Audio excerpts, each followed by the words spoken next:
Como les había dicho en la clase que acabamos de tener, por causa de no tener una buena conexión a internet, voy a grabar este video que les va a servir para poder repasar o saber qué es lo que vamos a tratar en las siguientes clases.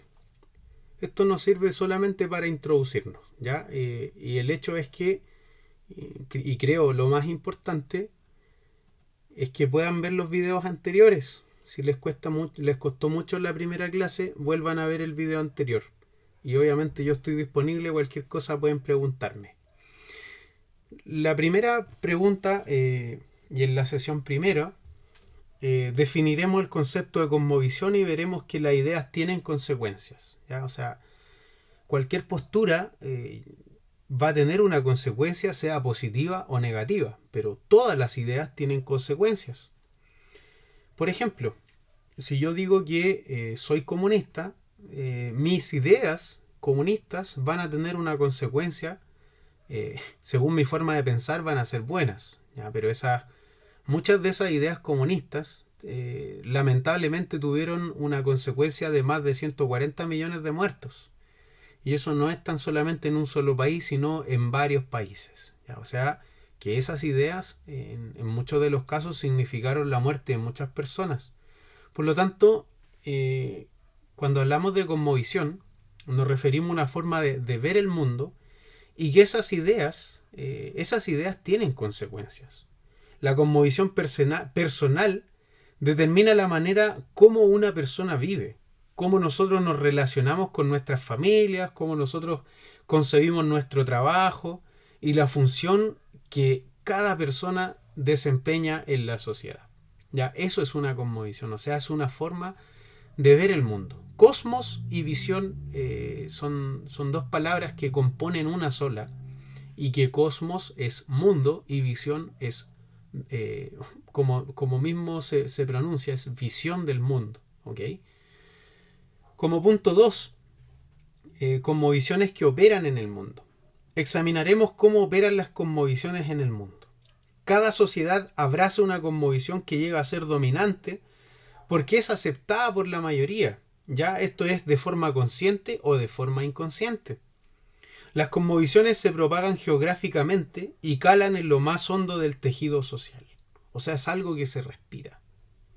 A pesar de la amplia variedad de cosmovisiones que hay en el mundo, la Biblia enseña que solo hay una cosmovisión verdadera.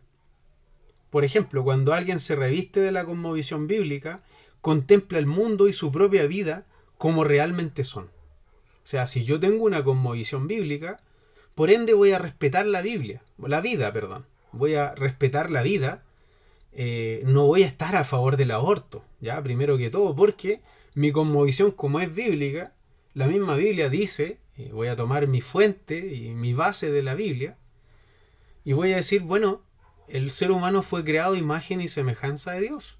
Por lo tanto, aquella criatura que yace en el vientre de su madre, esa criatura que yace en el vientre de su madre, es de la especie humana y que por lo tanto yo debo respetar y debo defender. Ese es un ejemplo.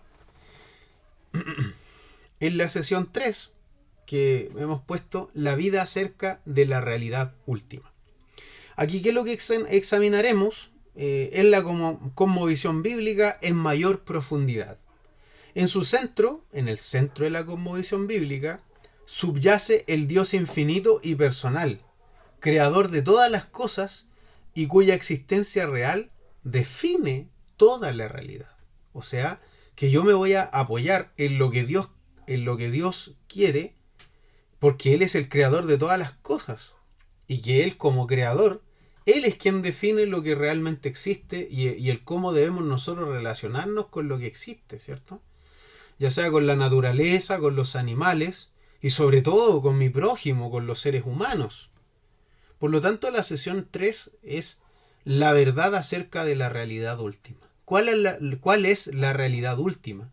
Bueno, es la verdad que yace en la palabra de Dios. O sea, que lo que piensa Dios es muy importante para aquellos que tienen una cosmovisión del reino de Dios. En la sesión 4 vamos a descubrir lo que enseña la Biblia acerca de la vida humana.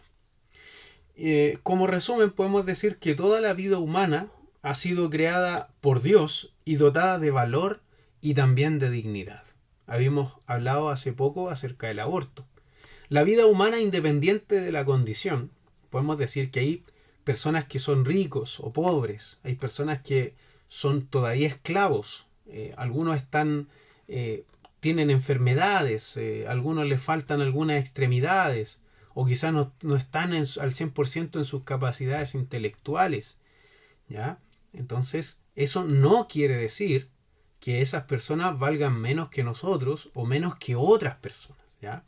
Aquí no hay mayores y menores, no hay mayores y menores, sino que somos todos iguales delante de Dios, independiente de nuestra condición, ya sea social, política, económica, etcétera. Entonces, la vida es dotada de valor y de dignidad porque Dios es quien le da dignidad a la vida humana. La vida humana es sagrada, por lo tanto, respetamos la vida desde el principio a fin. Y descubriremos también que el trabajo es sagrado porque Dios trabaja y nosotros hemos sido creados a su imagen. Él nos ha asignado la tarea de trabajar en su jardín y cuidar de él. Y finalmente veremos que los hombres y mujeres en su estado natural no redimido están en rebelión contra Dios. Esto es importante porque uno puede vivir la vida sin una cosmovisión bíblica y estar fallando o obrando en contra de Dios sin darse cuenta. En la sesión número 5 hablaremos acerca de la gloria de la creación y que exploraremos lo que afirma la Biblia acerca de la creación. Dios es el creador del mundo físico. El mundo físico es lo que podemos tocar, lo que podemos sentir. Y Él existía antes de crearlo y le dio existencia con su palabra. Entonces, lo que hace Dios es crear el mundo natural con la capacidad de crecer y también de expandirse. Por ejemplo, un árbol tiene el potencial de expandirse para formar un bosque y las personas también puedan usar su creatividad para estudiar la creación y descubrir nuevos recursos, ¿cierto? Se pueden ir confeccionando herramientas y nos pueden servir todas estas materias primas para poder ir creciendo en cuanto a tecnología y descubrir y poder producir recursos de una forma más fácil, digámoslo así, que puede ser un ejemplo, etcétera. Entonces, a los hombres y a las mujeres, Dios le encargó también ejercer autoridad sobre la naturaleza. Esta autoridad bíblica no significa dominio, ¿ya? No significa que nosotros dominemos la naturaleza de una forma tiránica, de una forma negativa, ¿ya? Que seamos especies de dictadores de la naturaleza, no. Sino que lo que nos da a entender el Señor, y eso lo vamos a ver en la sesión 5, de que debemos ser mayordomos de la creación, ¿ya? Es por eso que se habla acerca de la gloria de la creación, que Dios nos ha transmitido a nosotros, y que esta naturaleza y todo lo que nosotros podemos ver es tan precioso y maravilloso, pero debemos cuidarlo, ya somos mayordomo de la creación. Por lo tanto, lo que hace un mayordomo es cuidar y administrar. Entonces debemos, en conclusión del punto 5, hemos de proteger y conservar y apreciar la creación de Dios. En la sesión 6 echaremos un vistazo a la concepción bíblica de la historia, ya que Dios es el autor de la historia. Por tanto, esta tiene sentido y también propósito. La historia no va así solamente, sino que tiene un sentido, tiene un propósito.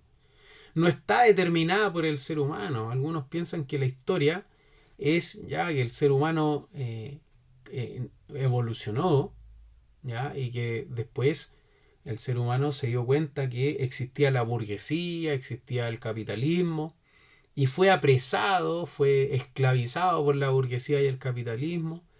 Y finalmente, al fin de la historia, la clase obrera va a dominar y va a ejercer una dictadura sobre la burguesía y sobre el capitalismo. ¿Ya? Esas son cosmovisiones que a nuestro parecer están erradas, pero hay gente que ve de esa forma la historia y cree que ese va a ser el fin, ¿ya? Nosotros no creemos eso. Bueno, pero podemos decir de la historia y agregar al respecto de la vida humana que tiene una importancia inmensa porque Dios usa a las personas para revelar su plan que abarca toda la historia.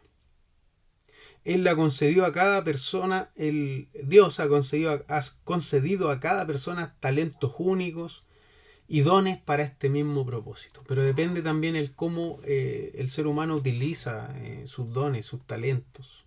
¿Ok? En el punto 7 vamos a hablar acerca de los ABC de la cultura.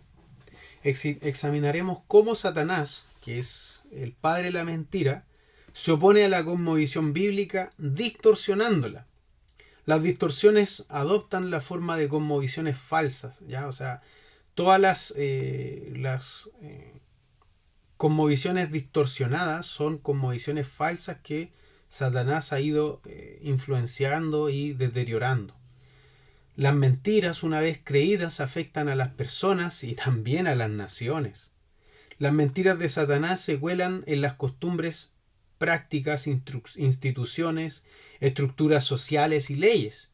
Y solo la verdad de Dios puede engendrar alivio, libertad y sanidad. ¿Ok? En el punto 8 nos centraremos, y este ya es el último punto, el tema se llama Revistámonos de la cosmovisión bíblica. Nos centraremos en las formas prácticas que podemos adoptar para vivir una vida basada en la cosmovisión bíblica. Y descubriremos que desvestirse de falsas creencias y revestirse de la verdad no ocurren automáticamente en la conversión. O sea, podemos estar convertidos, pero eso no quiere decir que automáticamente vamos a tener una cosmovisión bíblica. No.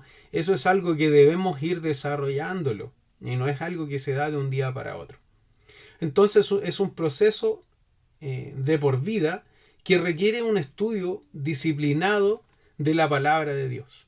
Por lo tanto, debemos embarcarnos en este proceso, ya que implica experimentar una transformación de mentalidad, un cambio de mentalidad. Una mente transformada conduce naturalmente a una transformación de conducta. Y en última instancia, de la vida entera. Hemos de ser sal y luz y exhibir la cosmovisión bíblica por barrios, comunidades, países, etcétera, etcétera, etcétera. Y al hacerlo, la cultura se transforma y el país, ¿qué es lo que es? El país es finalmente discipulado. Entonces, ya después va a estar en la libertad de los hombres y estará siempre en la libertad de los hombres y que Dios tenga misericordia de nosotros, de que la humanidad escoja bien, pero eso es algo complicado. Lo cierto sí es que se pueden hacer grandes cambios teniendo una cosmovisión bíblica. Esperemos que estas clases sean de mucha bendición y yo anhelo que puedan seguir conectándose. Dios les bendiga, les amo mucho en el Señor.